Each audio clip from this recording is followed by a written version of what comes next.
नमस्कार दोस्तों, आज की इस बेहद ज़रूरी चर्चा में बात होने वाली है एक ऐसे विषय पर जो हर उस इंसान के लिए बहुत मायने रखता है जिसकी मेहनत की कमाई एम्प्लॉय प्रोविडेंट फंड यानी ईपीएफ में जमा है। देखिए, 1 अप्रैल 2026 से ईपीएफ अकाउंट्स के नियमों में कुछ बहुत ही बड़े बदलाव होने जा रहे हैं और यकीन मानिए, ये केवल छोटे-मोटे अपडेट बिल्कुल नहीं है, ये पूरा का पूरा सिस्टम बदलने वाले हैं। विड्रॉल की नई शर्तों से लेकर टैक्स के कड़े नियमों तक बहुत कुछ बदल रहा है। तो चलिए, बिना किसी देरी के सीधे इन नए नियमों की गहराई में उतरते हैं। अब सोचिए, क्या ये नए 2026 के नियम हमारी जीवन भर की बचत को सच में खत्म कर देंगे? ये वाकई एक बहुत ही गंभीर और डराने वाला सवाल है। अगर इन नए नियमों को सही से नहीं समझा गया, तो पीएफ मेंबर्स की जीवन भर की जमा पूंजी का एक बहुत बड़ा हिस्सा टैक्स डिडक्शन के रूप में गायब हो सकता है।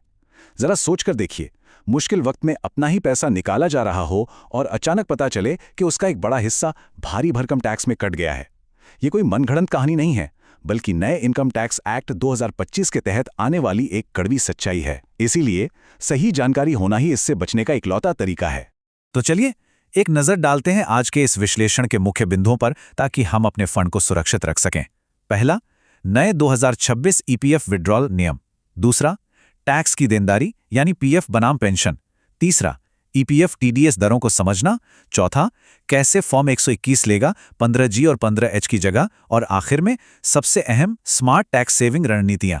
तो शुरुआत करते हैं हमारे पहले सेक्शन से, नए 2026 ईपीएफ विड्रॉल नियम। देखते हैं कि पैसे निकालने का बुनियादी ढांचा कैसे बदला है। पिछले सिस्टम को जरा याद कीजिए। पहले पैसा निकालने के लिए 12 से 13 अलग-अलग, बिल्कुल उलझा देने वाले प्रावधान हुआ करते थे। और तो और, कुछ मामलों में 5 से 7 साल तक की सर्विस भी जरूरी होती थी। हमेशा यही कंफ्यूजन रहता था कि कौन सा फॉर्म भरें। लेकिन अब चीजें बदल गई हैं। इन सभी उलझाने वाले नियमों को मिलाकर एक यूनिफाइड फ्रेमवर्क बना दिया गया है, जिसमें सिर्फ 3 साफ श्रेणियां हैं। और सबसे बड़ी बात, अब केवल 12 महीने यानी 1 साल की सर्विस की जरूरत होगी। सुनने में काफी आसान लग रहा है ना? खैर, इसमें कुछ सख्त शर्तें भी जुड़ गई हैं। अब इन नई पाबंदियों को थोड़ा ध्यान से समझते हैं। 12 महीने की सर्विस के बाद कुल बैलेंस का केवल 75% तक ही निकाला जा सकता है। हाँ, इसमें एम्प्लॉय शेयर, एम्प्लॉयर शेयर और ब्याज सब कुछ शामिल है। लेकिन जो बचा हुआ 25% है, वो तब तक लॉक रहेगा जब तक लगातार 12 महीने तक बेरोजगारी साबित ना हो जाए। और पेंशन फंड निकालने की बात करें, तो जो काम पहले 2 महीने में हो जाता था, उसके लिए अब पूरे 36 महीने यानी 3 साल का लंबा और थका देने वाला इंतजार करना पड़ेगा। हालांकि एक राहत की बात भी है।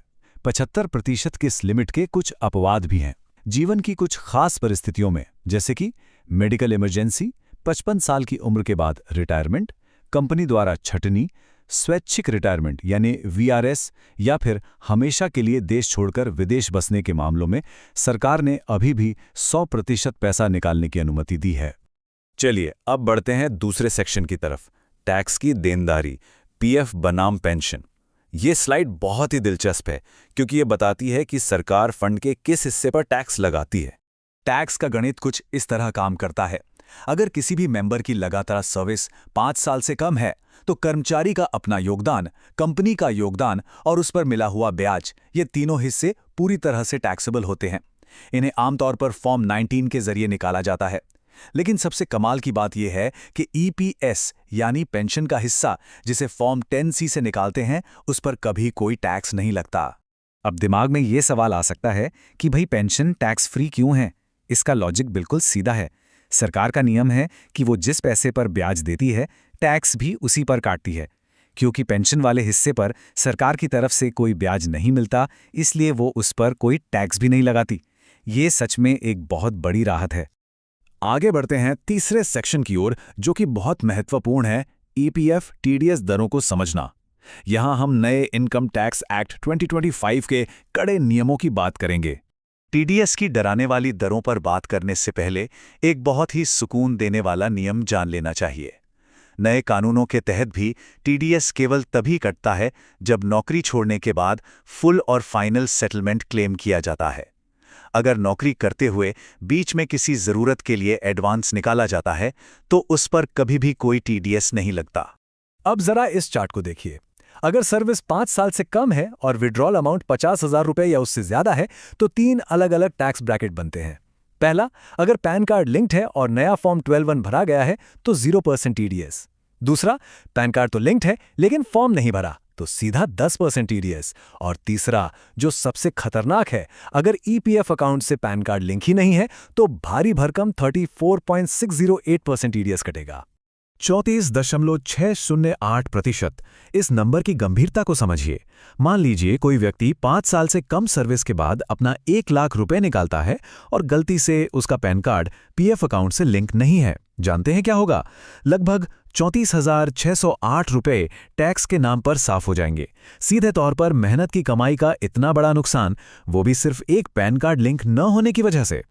इसी के साथ आते हैं चौथे सेक्शन पर। यहां बात करेंगे इस समस्या के समाधान की। फॉर्म 21 लेगा 15G और 15H की जगह।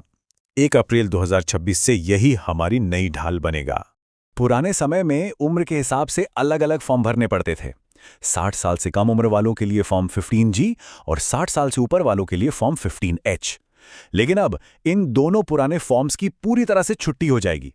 इनकी जगह लेगा एक नया यूनिवर्सल फॉर्म, फॉर्म 12A। अब अपनी इनकम डिक्लेयर करने और उस 10% टीडीएस को रोकने के लिए सभी पीएफ मेंबर्स को यही इकलौता फॉर्म इस्तेमाल करना होगा। और ये स्लाइड बहुत ही बेहतरीन तरीके से दिखाती है कि इस फॉर्म को भरना कैसे है। फॉर्म 121 के पार्ट ए को बिल्कुल सही तरीके से भरना जरूरी है, वरना फॉर्म रिजेक्ट हो सकता है। सबसे पहले स्टेटस में इंडिविजुअल और रेजिडेंट लिखना है, टैक्स वर्ष में 2026-27 डालना है, इनकम के नेचर में साफ साफ पीएफ विड्रॉल लिखना है, और सबसे जरूरी बात, अमाउंट भरते समय केवल एम्प्लॉई और एम्प्लॉयर शेयर का टोटल ही डालना है। इसमें पेंशन का पैसा बिल्कुल भी नहीं जोड़ना है। चलिए कुछ अच्छी खबर भी लेते हैं। ऐसी कई स्थितियां हैं जहां कानूनी रूप से टीडीएस से पूरी तरह मुक्ति मिलती है और फॉर्म 121 भरने की कोई झंझट ही नहीं होती। जैसे कि अगर सर्विस 5 साल से ज्यादा है या विड्रॉल अमाउंट 50,000 रुपए से कम है। इसके अलावा अगर खराब सेहत की वजह से नौकरी छोड़नी पड़ी या कंपनी ही बंद हो गई, या फिर अगर पीएफ सीधे पुरानी से नई कंपनी में ट्रांसफर किया जा रहा है, तो टीडीएस की कोई चिंता नहीं है। अब हम पहुंच गए हैं अपने 5वें और आखिरी सेक्शन पर, स्मार्ट टैक्स सेविंग रणनीतियां। यहां हम एक बिल्कुल लीगल और काम का तरीका सीखेंगे। 50,000 रुपए। इस नंबर को हमेशा याद रखना है। ये वो डेंजर जोन है जहां से सारा खेल शुरू होता है। अगर सर्विस 5 साल से कम है और फाइनल सेटलमेंट का अमाउंट 50,000 रुपए को छू लेता है, तो समझ लीजिए टैक्स का जाल बिछ चुका है। तो यहां सबसे महत्वपूर्ण बात यह है कि इस जाल से निकला कैसे जाए। इसका जवाब है एडवांस्ड क्लेम स्ट्रैटेजी। यह एक पूरी तरह से लीगल हैक है। इसका सीधा सा लक्ष्य है अपने फाइनल पीएफ बैलेंस को उस 50,000 रुपए की टैक्सेबल लिमिट से नीचे ले आना। आइए इस शानदार स्ट्रैटेजी को स्टेप बाय स्टेप समझते हैं। नौकरी छोड़ने के बाद तुरंत फुल सेटलमेंट के लिए फॉर्म 19 भरने के बजाय पहले फॉर्म 31 का उपयोग करके एक पार्शियल एडवांस क्लेम करना चाहिए। इससे इतना पैसा निकाल लिया जाए कि पीएफ अकाउंट में बचा हुआ टोटल बैलेंस 50,000 रुपए से नीचे आ जाए, और जब बैलेंस 50,000 से कम हो जाए तब आराम से फाइनल सेटलमेंट यानी फॉर्म 19 भरा जा सकता है। ऐसा करने पर कोई टैक्स नहीं कटेगा और फॉर्म 21 की जरूरत भी खत्म। और हां, वित्तीय सुरक्षा के लिए कुछ बुनियादी नियम हमेशा याद रखने चाहिए। पैन कार्ड को आधार से लिंक रखना बेहद जरूरी है, वरना वो एक्टिव नहीं रहेगा। ईपीएफ केवाईसी पोर्टल में पैन अप्रूव्ड होना चाहिए। 5 साल की सर्विस गिनते समय पुरानी और नई दोनों कंपनियों के कार्यकाल को मिलाना चाहिए। और एक बात, अगर सालाना कुल आमदनी जिसमें सैलरी और पीएफ दोनों शामिल हैं वो पहले से ही टैक्सेबल लिमिट के पार है, तो फिर फॉर्म 12 कोई जादू नहीं कर पाएगा, टैक्स तो देना ही पड़ेगा। ये सारे नियम और बदलाव पहली नज़र में थोड़े भारी लग सकते हैं, लेकिन जैसा कि इस कोट में बिल्कुल सही कहा गया है, सिस्टम की सही जानकारी होना ही सबसे बड़ी ढाल है। अगर ये पता हो कि 2026 के नियम कैसे काम करते हैं, तो कोई भी मेहनत की कमाई पर टैक्स की मार से बच सकता है। तो इस विश्लेषण को खत्म करने से पहले एक सोचने वाली बात, क्या वो पीएफ अकाउंट 2026 के नए टैक्स नियमों के लिए पूरी तरह से तैयार और सुरक्षित है? पैसा निकालने का वो बटन दबाने से पहले सर्विस हिस्ट्री और पैन कार्ड लिंकिंग जरूर चेक कर लेनी चाहिए, क्योंकि आखिर में सही जानकारी ही सबसे बड़ी बचत है। आज के इस विश्लेषण से जुड़ने के लिए बहुत बहुत धन्यवाद। Hi, thank you for watching my video. Do like and subscribe to my channel now for such interesting videos.